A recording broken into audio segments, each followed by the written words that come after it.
ఏలూరులో అంతా ఆశ్చర్యపోయే ఘటన జరిగింది. ద్వారకా తిరుమల మండలంలోని దొరసానిపాడులో ఓ బాబా తన భక్తులతో కారంతో అభిషేకం చేయించుకున్నాడు. ప్రత్యంగిరి దేవి ఉపాసనలో ఉన్న శివస్వామి ఇలా కారంతో అభిషేకం చేయాలని భక్తులను ఆదేశించాడు. వెంటనే ఆయన చుట్టూ అందరూ చేరి కారంతో అభిషేకం చేశారు. ఇలా చేస్తే తమ జీవితంలోని కష్టాలన్నీ పోతాయని భక్తుల విశ్వాసం. ఇప్పుడే కాదు, గత 2 ఏళ్లుగా దొరసానిపాడులోని శ్రీ శివ దత్తాత్రేయ ఆశ్రమంలో ఈ కారాభిషేకం జరుగుతోందని స్థానికులు చెబుతున్నారు. మీరు ఇటు తిరిగేయండి అలా ఆపండి ఆపండి ఆపండి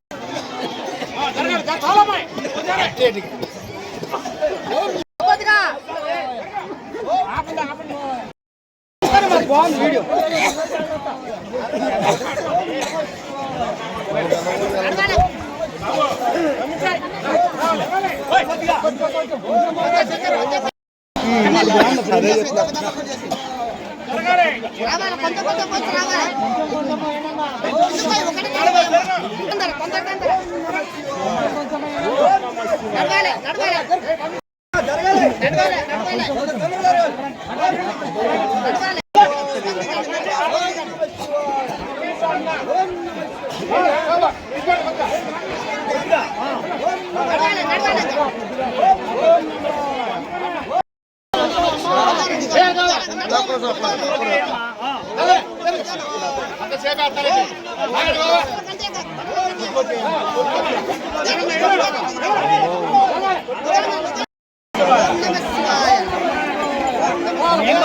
లైవ్ వచ్చేది